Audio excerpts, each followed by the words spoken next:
Hola, ¿qué tal? ¿Cómo les va? Bienvenidos a un nuevo podcast de Equipos Históricos.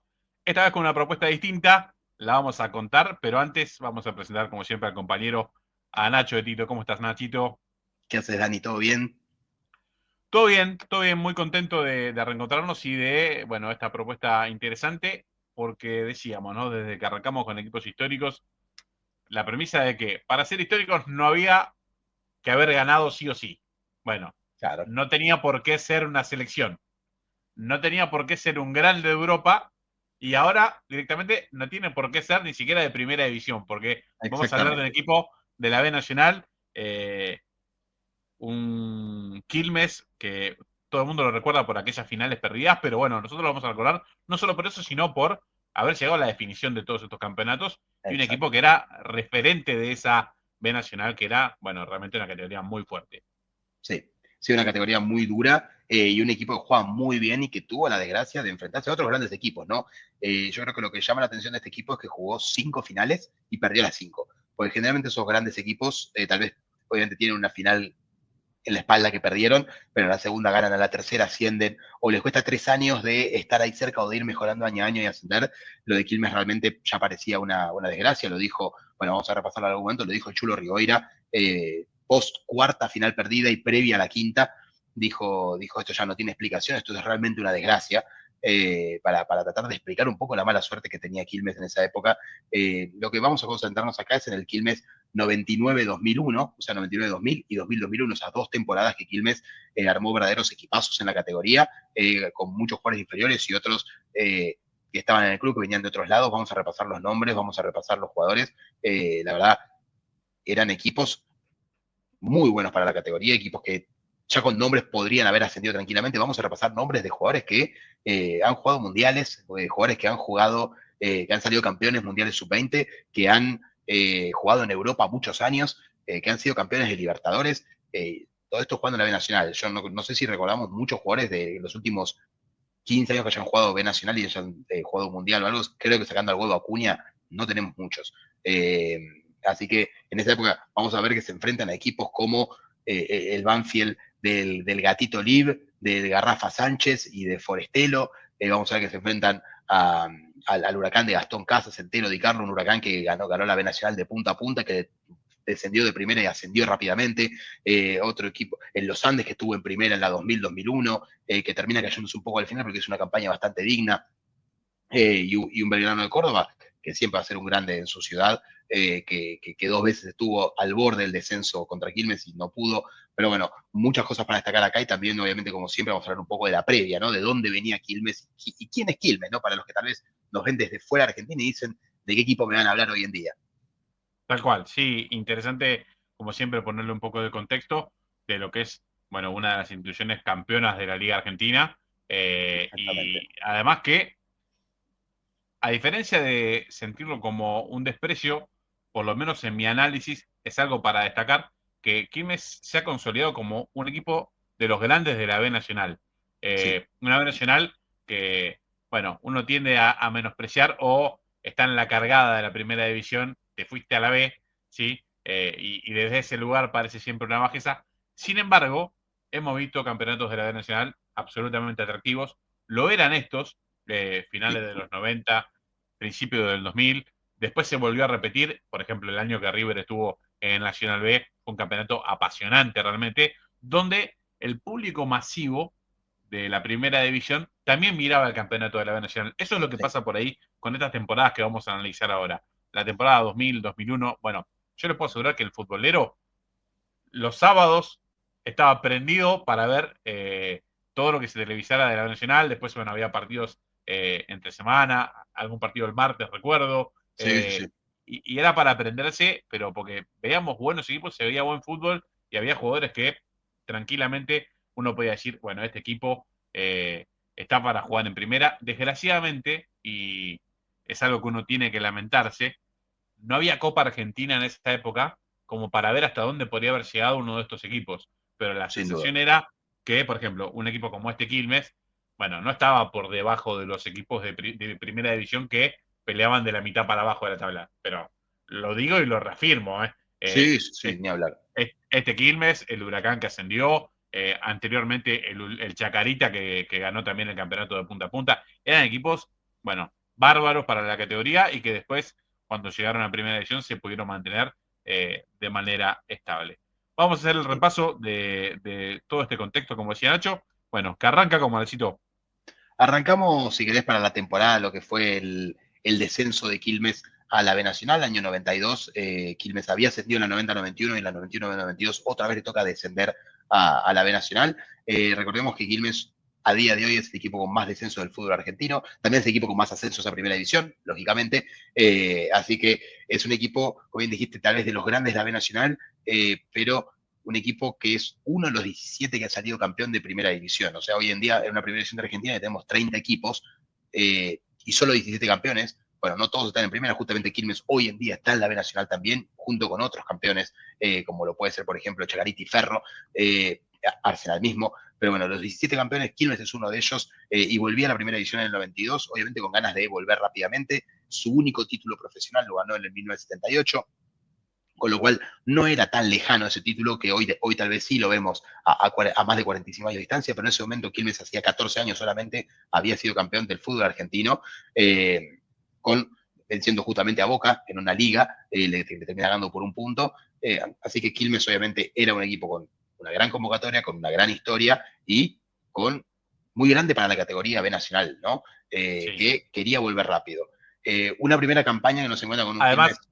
perdón, Sí, digo, sí, siempre por favor. algún amigo de Quilmes te dice un dato que siempre me resultó, a ver, de color pero gracioso y además es eh, prácticamente histórico porque es realmente así. Cuando Argentina sale campeón, Quilmes era el campeón local en ese año. Entonces, a ver, puedes decir que era campeón de la mejor liga del mundo o de la liga campeona del mundo. Bueno, Bien, buen punto. no es poco, ¿no? No es poco para un club que ha peleado tanto como el Cervecero. Buen punto. Además, fue justo el primer campeonato de la selección argentina del mundo. Así que más valor aún, ¿no?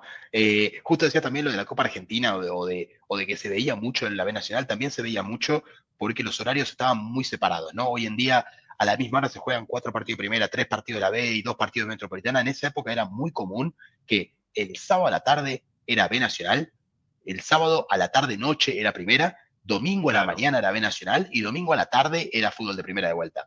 Y tal después, cual. el lunes a la noche y el martes a la noche tenías otro partido de la B Nacional y el viernes a la noche arrancaba el fútbol del fin de semana con la primera división. Entonces, Sí, exacto. para recapitular, el fin de semana arrancaba el viernes con un partido de primera, sábado tenías 5 o 6 partidos, más, tal vez tenías 8 o 9 partidos de B Nacional, a la noche 7 primera edición, 9 primera edición, 11 de la mañana del domingo para el que madrugaba, ya tenías ahí seguramente Hermoso. un Hermoso San, horario. un San Martín de Mendoza Sarmiento, un Quilmes Chacarita para arrancar bien el domingo mientras hacías el asado, y después a la tarde se jugaban a las 3:30, 5 o 6 partidos de primera división. Luego a las 5 el clásico el domingo, y el lunes a la noche había un partido de Nacional, un partido de primera división, y por último el martes un partido de B Nacional. Más o menos ese era el cronograma televisivo para los futboleros de martes a viernes, pues miércoles y jueves nos tocaba ver la Copa Libertadores, así que era un calendario completo en el que todos los días había algo para ver en la tele, para la felicidad de los futboleros. Pero bueno, nos volvemos a la historia, que es el Quilmes que desciende en el 92-93, primera campaña en la B Nacional, luego el descenso, una buena campaña que no logra coronar. Y luego vamos a, yo creo, uno de los puntos importantes también para los supersticiosos, ¿no? En esta historia, que es la campaña 93-94, que lo encuentra a Quilmes peleando mano a mano con Gimnasia de Jujuy por el ascenso a primera división. Un Gimnasia de Jujuy también que era nuevo en la categoría, recién venía a ascender del torneo, creo que era el noroeste o noroeste interzonal, no me acuerdo el Sí, nombre exactamente del torneo, lo- pero los famosos sí, regionales. sí, esos regionales que de repente llegaban, de 40 equipos llegaban a la final 2, y bueno, y era a matarse o morir. Ginés de Jujuy venía de ascender ahí eh, a la segunda división y ya se encontraba otra vez en posición de ascender a primera división con jugadores como Mario Lobo y con un técnico como Pancho Ferraro, ¿no? Pancho Ferraro, que vamos a ver que dirigió inclusive a Messi, en ese momento estaba peleando el ascenso con Gimnasia de Jujuy para ascender a primera con Quilmes. ¿Y qué pasa acá? Bueno, faltando 4 fechas para el final, Quilmes estaba un punto por debajo de los jujeños y jugaba contra Deportivo Morón. Y los jujeños jugaban contra Douglas Hay. Lo que se comenta, y lo han confirmado varios dirigentes de Quilmes de la época, es que le pagaron a una bruja para que les dé una manito en el tramo final, a cambio de un dinero que le iban a pagar un poquito antes del partido y un poquito después de los partidos. La bruja dijo, Gimnasia de Jujuy va a perder 3-0 y Quilmes va a ganar 2-1. En el primer turno, Gimnasia de Jujuy pierde 3-0 con Douglas Hay, Quilmes ganaba 2-1, el partido se suspende por una agresión a un jugador de Morón, y la bruja, pidiendo el pago, le dicen, para que el partido no terminó. Vamos 2-1, y la bruja dice, bueno, pero ya perdió Gimnasia de Jujuy, van ganando ustedes 2-1, no le quisieron pagar, la bruja supuestamente dejó una maldición de 13 años en la institución de que no iban a poder, de que no iban a tener éxitos deportivos, no que no iban a ascender, no era tan exacta la bruja, pero sí dijo de desgracias deportivas de 13 años. El partido se reanuda unos pocos días después y Morón se lo da vuelta 3-2, con Quilmes inclusive errando un penal. Después de eso, faltando 3 fechas, los jujeños ganan 2 y pierden una. Quilmes empata 2 y pierde una. Los jujeños terminan ascendiendo con 3 puntos de ventaja por sobre Quilmes. Una cosa bastante increíble porque todo hacía pensar que Quilmes se iba a volver a la primera división en el año 94. Finalmente fue el Lobo jujeño de Pancho Ferraro y Mario Lobo, con los goles de Rosas, que también han hecho goles en la final para ascender a la B Nacional, para ir a la primera división, donde los jujeños después se quedarían 6 años en la Muchos primera años, sí. categoría, con inclusive, creo que es el clausura 98 o el apertura, creo que es el clausura 98, donde consiguen un histórico cuarto puesto, a día de Sí, hoy todavía en la posición más alta en la historia de Gimnasia Jujuy en un torneo de primera división. sí, sí, pensaba, digo, es que debe reventar las historias de este tipo. Seguramente, a ver, ha sido confirmada durante los años, pasó de mito popular a tener gran confirmación por parte de gente que estuvo involucrada en aquel hecho. Y del lado de los jujeños era, bueno, se empezaba a ver desde la conformación de la B Nacional como un campeonato absolutamente competitivo que venía a hacer una reclamación histórica de lo que eran los viejos campeonatos nacionales donde jugaban los equipos de primera división. Bueno, cuando se hace la reestructuración del fútbol argentino de mediados de los 80, se empieza a jugar el campeonato de B nacional que hace que el equipo que ascendía a jugar en primera, la primera también fuera nacional. Claro, sobre la base de que primero tenía una gran cantidad de equipos de la zona metropolitana, porque eran los equipos que habían estado históricamente en primera. Bueno, a partir de ahí hemos visto a lo largo de los años una gran incorporación de los equipos de el mal llamado interior. Bueno, hemos visto pasar por primera división equipos de muchísimas provincias. Gimnasia Jujuy fue uno de esos pioneros por el año cuando ascendió y sobre todo por la duración. Una plaza que, bueno, estuvo muchísimos años en primera, que como decía Nacho, cuando uno veía el fixture de los grandes, siempre se miraba de esta forma. El viernes a la noche jugaba un equipo del interior de visitante contra uno de los grandes, el grande siendo local. El sábado a la noche, televisado por Teis Sport, era uno de los grandes yendo al interior, ¿sí? En condición de visitante. Bueno, Gimnasia Jujuy por año albergaba 5 partidos de esos y se televisaban 5 o 6 partidos de esos en la tacita de plata, pero sin lugar a dudas, por eso decimos, fue una plaza que, bueno, fue muy bien recibida por el fútbol en general y que permaneció, bueno, muchos años en primera y de buena manera, porque, Sí, sí, nada, a sí. veces tenemos la tendencia de ver el fútbol solo para Capital y Gran Buenos Aires, pero nada, el fútbol argentino tiene plazas que son extraordinarias y que se ve mucha pasión por el fútbol. Lo decíamos, ¿no? Jujuy ha pasado en Salta cuando le tocó estar también a Gimnasia y Tiro de Salta, ni Nos hablar pasó Corrientes. ni hablar de Corrientes y Tucumán, o cuando vemos lo que pasa en Tucumán cada vez que juegan los equipos, en la época que estaba San Martín o cuando está Atlético, bueno, la pasión es absolutamente desmedida, quizás, pero bueno, forma parte de tener un fútbol más federal, que Sí, a veces nos cuesta mirarlo a los porteños o a los de Gran Buenos Aires, y es donde está yendo el futuro del fútbol argentino, me parece. sí, sí, sí, ni hablar, un fútbol más federal, con más equipos del interior animando las principales categorías. No estoy de acuerdo en que haya 70 equipos en las primeras 2 categorías, pero sí No, por favor. en que haya más justicia en el reparto de dinero y en la organización de los torneos. Pero bueno, Gimnasia Jujuy asciende a primera, Quilmes luego en el octogonal queda fuera en la semifinal, perdiendo contra Instituto, 3-0 la ida, después 3-3 la vuelta, una caída estrepitosa de un equipo que había peleado el campeonato hasta la última fecha y el ascenso directo hasta la última fecha. Y después de eso se vinieron 5 temporadas realmente muy malas, en las que en algunas quedó inclusive fuera del octogonal, en 2 quedó fuera en primera ronda del octogonal, por ahí metió una semifinal, pero Quilmes no encontraba el rumbo en la B Nacional. Por ejemplo, entre otros, estuvo el ascenso de Estudiantes, que descendió en la 94 y ascendió en la 95, estuvo el ascenso de Talleres, nada, equipos que luego, o sea, Estudiantes obviamente un animador constante en la primera división, había tenido un desliz de un año, pero Talleres, que bueno, ahí empezó también una cantidad de años que le permitieron inclusive ganar un título internacional como la Copa Conmebol y mantenerse muchos años en primera, hasta bueno, la debacle institucional, pasaron equipos como Huracán de Corrientes, que ya mencionamos, Gimnasia y Tiro de Salta, Mandiyú, bueno, un montón de equipos en primera, y la temporada de Quilmes parecía no llegar, y llegamos a la temporada 99-2000, ¿no? En la 98-99 había descendido a primera división, por ejemplo, Huracán, un equipo que prometía pelear arriba, ya había estado 4 años en la B antes, esta vez no quería esperar tanto para volver a primera, quería volver inmediatamente y se armó un muy buen equipo para volver rápidamente, y quien le peleó el campeonato hasta el final fue Quilmes, ¿no? Todo se dividía en esa época en zona metropolitana y zona interior. La zona metropolitana fue dominada por Huracán y Quilmes, pero también atrás aparecieron dos que justamente los vamos a ver en primera división antes que Quilmes, que son los Andes y Almagro. Los Andes y Almagro también terminaron muy cerca de Quilmes ese campeonato, pero los primeros 2 lugares fueron para los Quemeros y los Cerveceros, que se metieron en semifinal contra los equipos que venían de la zona interior, ¿no? Estaba toda la zona de Capital y Gran Buenos Aires, o lo que se llamaban los directamente afiliados a AFA, y luego la otra zona que eran los indirectamente afiliados a AFA, por si querés llamarlo de alguna manera, donde llegaron San Martín de Mendoza y Atlético de Rafaela, y la semifinal obviamente era cruzada, ¿no? Se enfrentaban de la Metropolitana el segundo contra el primero, y de el primero Metropolitana contra el segundo del interior.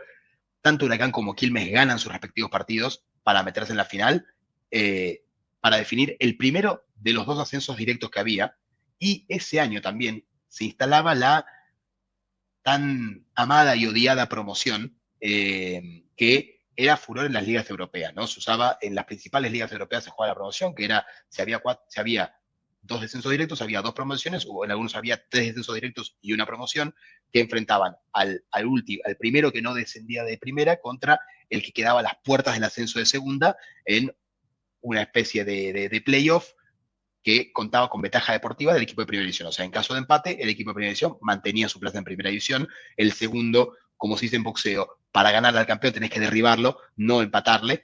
Así que el segundo tenía esa obligación. Y este es el contexto que nos deja Quilmes. Un Quilmes que iba comandado por un histórico de la categoría, Ricardo Reza, que es uno que sí sabe contar ascensos en el lomo, y con un plantel que se armó para pelear arriba. No sé si querés, Dani, primero repasar algunas imágenes, o querés repasar los nombres, o repasamos los nombres No, con las imágenes. dale, dale. Yo me parece que está bueno si repasamos algunos de los nombres claves y después vamos a lo que fue la definición del primer ascenso. Pero nada, quería agregarte a todo esto. eh, Cuando Huracán desciende en la temporada 98-99, era uno de los equipos que se veía descender desde casi el Sí, comienzo de la apertura. Estuvo prácticamente todo el año en descenso. Y eso le dio la posibilidad de poner muchos chicos en primera. El último año de Huracán fue con muchos chicos debutando en la primera división, jugando ya con un equipo prácticamente descendido, algo que fue fundamental para cuando estaba en la B Nacional, porque, bueno, si planeaba el ascenso rápido, era con muchos de estos chicos ya dando un paso a la evolución y siendo, nada, yendo más en la búsqueda de lo que era el ascenso rápido. El otro sí. equipo, Uno de estos, perdón que me meta, es sí, el gran Lucho González. claro, sí, sí, sí. A ver, pero pensaba esto, digo, del otro lado, el otro que descendió ese año fue Platense, ¿sí? Exacto. Veamos todo lo que tardó Platense en volver a subir. Pasaron más de 2 décadas. Entonces, Sí. desde aquel lado, bueno, podemos decir que le dio resultado en aquella temporada al equipo que en la B Nacional comandaba, bueno, una gloria de Huracán como el inglés Babington. Pero bueno, ibas a nombrar algunos jugadores desde aquel Quilmes y después nos vamos a lo que fue la definición del primer ascenso entre Huracán y el Cervecero. Bien, algunos nombres, vamos a empezar con, creo yo, ¿no? Después alguno me dirá que otro es más ganador, pero para mí el más ganador de todos estos, que es el Chapo Urania, que se consagró luego campeón de Libertadores con Estudiantes, subcampeón del mundo en esa tan recordada final contra el Barcelona de Messi. Después tenemos al Chori Domínguez, un jugador que jugó añares en Europa, en Rusia, en España, que fue campeón con River, ascendió luego también con River, y después tenemos otros nombres claves como uno, el que a mí más me gustaba y yo creo que el que enamoraba a varios futboleros, que era el Máquina Giampietri, un Tal cual. desfachatado joven de 20 años que gambeteaba rivales y dejaba tipos en el piso y venía pases de gol y hacía goles prácticamente todos los fines de semana, uno de los grandes ídolos de Quilmes, sin haber logrado justamente el ascenso ni haber salido campeón. No deben ser muchos los casos que tienen un ídolo en Quilmes que no haya logrado ningún ascenso ni ningún título, pero el Máquina Chapier tiene una calidad exquisita. Vamos a ver inclusive uno de los momentos que más lo destaca también como jugador, que es el año que viene, la temporada 2001, en la final con Banfield. No voy a hacer un spoiler, ya lo veremos en su momento, pero lo que destacaba también de que no era solamente un jugador exquisito, sino que era un jugador que dejaba la vida en el campo, que se mataba, que si había que trabar con la cabeza, trababa con la cabeza y además hacía jugar a todo el equipo. Tenemos un muy joven Tanque Denis, Germán Denis, formó parte de ese plantel, jugó muy poco, tenía apenas 17 años, jugó 3 partidos, marcó solo un gol en esa temporada, pero era parte del plantel. Después tenemos gente como Pipi Bátimos, como el histórico lateral derecho Huracán, el arquero Gustavo Lema, que justo ese sería su último año en Quilmes, y también un volante como Seferino Díaz en el mediocampo, que también junto con Braña se encargaban no solamente de distribuir el juego, sino también de cada tanto repartir alguna, que era bastante común en esa B Nacional, que para que te echen tenías que sacarte 3 amarillas, no 2, Tal cual. prácticamente una defensa que además de Pipi Bátimos tenía a Baigorri y a Soto, también la W, que era difícil de pasar, era un equipo con mucho material para lo que era la B Nacional, y tenía también recambio, ¿no? Tenía a Lenguita, tenía al pibe, al pájaro Markley, que recién hacía sus primeras armas, un plantel con mucho jugador para enfrentar esta campaña con un técnico como Ricardo Reza. Yo te voy a decir mi preferido. Bueno, lo nombraste a Gianpietri, pero mi preferido era el Pirata Sonoromás. El Pirata El, Sornomás, el el Pirata, Pirata, bueno, de esos que cuando uno agarra la trayectoria, más de 20 clubes en su haber, y un jugador que se puede decir uno de esos jugadores del ascenso, sí, ¿no? Más allá de haber tenido su origen en Primera División, en la B Nacional, en el ascenso encontró su lugar en el mundo. Bueno, pasó por muchísimas camisetas, hizo goles en casi todas sí, y permaneció, bueno, con vigencia, jugó hasta pasados los 40 años, ¿no? sí, sí, sí, sí, sí, sí. Ha hecho goles de verdad, goleador total. Goleador de este Eh, Quilmes, total, y un delantero que, como decir, bien de bien nacional, como puede ser tal vez para alguien tal vez un poco más joven que nosotros, como puede ser Mariano Campodónico, ¿no? Uno de esos delanteros identificados con, si lo tenés en tu equipo es porque vas a pelear el ascenso. Por esos tipos sí, iban a equipos para pelear el ascenso, no iban tal a, cual. a equipos para salvarse el descenso. Eran el delantero que todo equipo quería para pelear arriba. El Pirata Sornomás, luego Sí, Mariano sí. Campodónico, después hubo otro que creo que ascendió en fila con Olimpo, Belgrano y Huracán, que fue Raúl Gordillo. Nada, jugadores bien de Bueno, ascenso que vos lo buscabas para ascender. goleador del ascenso, el Indio Bazambera. El Indio Goleador Bazambera. terrible. Era, a ver, bueno, quizás sin tantos equipos en su haber, porque estaba mucho más identificado con Almirante, más allá de haber tenido algunas otras camisetas en la categoría, pero sin lugar a dudas eran esos tipos que sí, bueno, vos lo veías y este tipo podría jugar en primera, porque, a Sí, ver, si hace goles acá, tranquilamente. bueno, puede jugar en primera. Había motivos por los cuales no lo hacían, que tiene que ver con eran más díscolos, les gustaba hacer figura de sus equipos, ¿sí? Sí, El dinero por jugar en un grande de ascenso y en un equipo que peleaba el descenso en primera era muy diferente, ¿sí? A menos que estuviera respaldado por una provincia, a veces ganaban mucho más dinero jugando en el ascenso que en primera, aunque parezca una sí. cosa que no tenga lógica, realmente era así. Bueno, todas estas figuras que nombró Nacho hacían de este Quilmes, bueno, un equipo realmente temible, candidato desde el día uno para pelear esta B Nacional junto con Huracán y la verdad es que cumplieron los dos con las expectativas porque cuando uno ve la general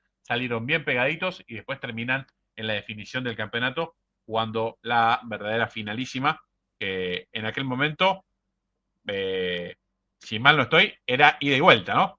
Era ida y vuelta, obviamente. Primero jugaban en la cancha del peor ubicado y luego en la del mejor, por lo cual la ida se jugó en cancha de Quilmes, donde Huracán gana 1-0, y luego se viene la vuelta, donde sería la primera gran decepción de Quilmes, eh, y la gran alegría de Huracán, que termina ascendiendo con un gol del Tero Di Carlo, para darle finalmente el campeonato, ¿no? El título de la segunda división, porque bueno, fue la primera final del primer ascenso fue para los gemelos, con lo cual se metieron de vuelta muy rápidamente luego de menos de un año en la primera división. O sea, así que no sé si tenés las imágenes justo del partido de vuelta, que bueno, podemos ver acá Sí, lo que señor. fue ese empate 1-1. Dale, vamos a ver lo que fue el partido de vuelta entre Huracán y Quilmes. Eso. Rápidamente, Otra cosa para el mencionar, sí, los árbitros que mandaban para estas finales eran realmente árbitros de primera. Vamos a ver en las claro. siguientes que dirigen Baldassi, Elizondo, acá estaba Claudio Martín, mandaban lo mejor, bueno, justo Lucho González al que mencionábamos ahí, Sí, luego sí. del gol del Chori Domínguez, pero mandaban los mejores árbitros que había. Y este es el Tero Di Carlo, buena jugada del Tero Di Carlo, identificado Golazo, principalmente con ¿no? Platense, un golazo para Golazo. alegría de Babington. Increíble, ¿no? Los Un Babington nombres de esa época. que apenas un año después le estaba gritando un gol prácticamente igual al Tolo Gallego en esa misma cancha. Mal, es cierto. Gol de Derly Soto, El gol de ¿no? Derry Soto, exactamente.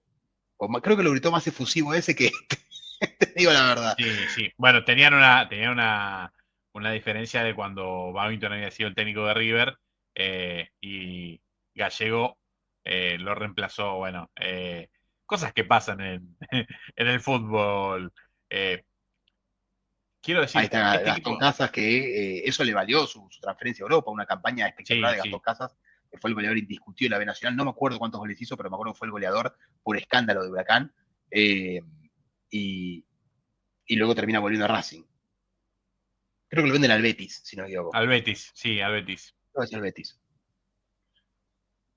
Ahí está el Bueno, empate entero de Carlos, el gol del ascenso. una muy buena definición. Iba a decir, un Huracán que lejos estuvo de jugar su mejor partido. Quilmes merecía más en esta final. Bueno, Di Carlo sacó un golazo de la galera y le terminó dando el primer ascenso al equipo de Parque Patricios.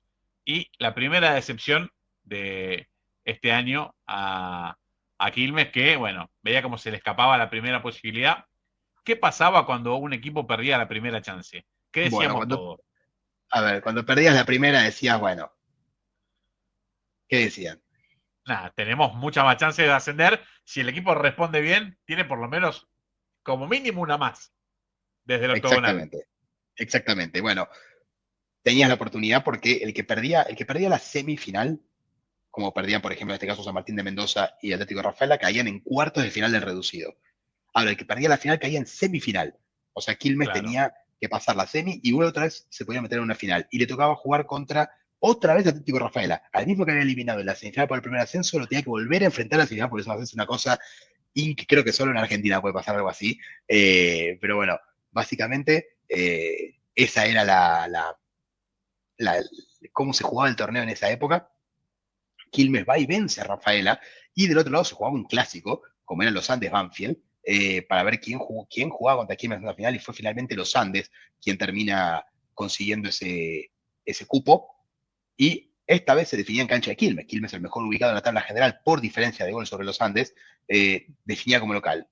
Quilmes va a la cancha de los Andes y cae jugando muy mal, perdiendo 2-0 finalmente, en lo que parece que se lo vio más al equipo caído por lo que había sido perder la primera final, que lo que había sido la semifinal, que la terminó sacando por ventaja deportiva, pero que demostró un gran carácter y, como se dice en el fútbol, mucho huevo para pasarla y poder meterse en la final, porque claramente era técnicamente mejor que Rafaela, pero le costó mucho esos dos partidos, y uno pensaba que, bueno, ya una vez habiendo sacado el peso de la semi, en la final se volvería a ver al Quilmes que vimos durante todo el año y que también vimos en gran parte en la final con Huracán, ¿no? Porque si bien Huracán le termina ganando, fue un partido que se define, una serie que se define por un gol entre dos equipos que habían sido los mejores del campeonato. tal En cual.